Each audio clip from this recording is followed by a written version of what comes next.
చూసినా కూడా ఈ పొత్తులు పవర్ షేరింగ్ అనేది విపరీతంగా చర్చ జరుగుతోంది. ఎందుకంటే ఎవరు ఊహించిన విధంగా ఇవాళ తెరపైకి వచ్చే ఈ పొత్తులు. ఇక బీజేపీ వర్షన్ వినిపించడానికి మా ప్రతినిధి సాగర్ సిద్ధంగా ఉన్నారు. సాగర్, బీజేపీ కూడా కొన్ని చోట్ల కాంగ్రెస్ తో పొత్తు పెట్టుకుంది, ఇంకొన్ని చోట్ల బీఆర్ఎస్ తో పొత్తు పెట్టుకుంది. ఏం చెప్తోంది దీనికి డెఫినేషన్?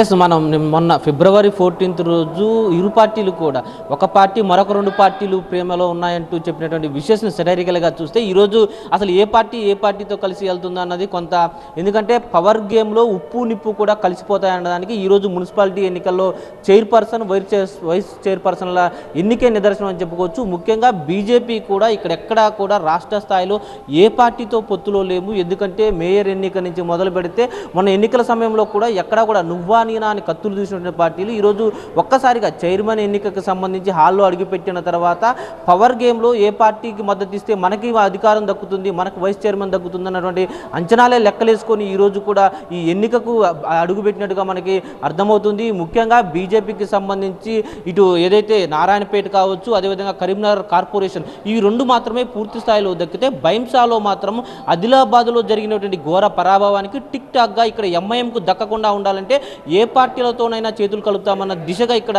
ఎవరైతే బీజేపీ రెబల్ అభ్యర్థులు కావచ్చు, బీజేపీ అభ్యర్థులు కావచ్చు, ఎంఐఎం రెబల్ అభ్యర్థులు, అదేవిధంగా ఇండిపెండెంట్లు, వీళ్ళందరితో కలిపి ఇక్కడ ఒక బైంసాలో ఎంఐఎంకు అపోనెంట్గా తాము పీఠాన్ని కైవసం చేసుకునే పరిస్థితి కనిపిస్తుంది. ఇకపోతే ఇటు కాంగ్రెస్, బీఆర్ఎస్, ఎందుకు ఎప్పుడు కూడా బీజేపీ ఒకటే మాట చెప్తుంది, కాంగ్రెస్ బీజేపీకి ఎంత దూరమో అదే బీఆర్ఎస్ కూడా బీజేపీకి అంతే దూరం అంటూ చెప్తున్న నేపథ్యంలో ఈరోజు ఇంట్రెస్టింగ్గా ఇప్పటి వరకు జరిగినటువంటి ఈ మున్సిపల్ చైర్పర్సన్, వైస్ చైర్పర్సన్ ఎన్నికలలో బీజేపీ బీఆర్ఎస్తో 3 చోట్ల మద్దతు తెలిపితే అదే తరహాలో కాంగ్రెస్ కూడా 3 చోట్ల మద్దతు తెలిపిందని చెప్పుకోవచ్చు. ఎందుకంటే ఇప్పుడు ఇస్నాపూర్లో అక్కడ ఎక్స్ అఫీషియో మెంబర్గా ఉన్నటువంటి ఎంపీ రఘునందన్ మద్దతు తెలపడంతో బీఆర్ఎస్ కూడా 3 చోట్ల మద్దతు తెలిపినట్లయింది. అటుపోతే కాంగ్రెస్తో ఇక్కడ 3 చోట్ల మద్దతు తెలిపి వైస్ చైర్పర్సన్ పదవులు దక్కించుకునేటువంటి పరిస్థితి కనిపిస్తుంది. కాకపోతే బీఆర్ఎస్కు మద్దతు తెలిపిన చోట కేవలం 2 వైస్ చైర్పర్సన్ స్థానాలే దక్కాయి. ఇక మెట్పల్లికి సంబంధించి కావచ్చు, ఖానాపూర్ కావచ్చు, ఈ రెండు మెట్పల్లి, రాయకల్లో కొంత సింగిల్ లార్జెస్ట్ పార్టీలుగా ఉన్నప్పటికీ కూడా కొంత పొత్తులు కావచ్చు, అక్కడ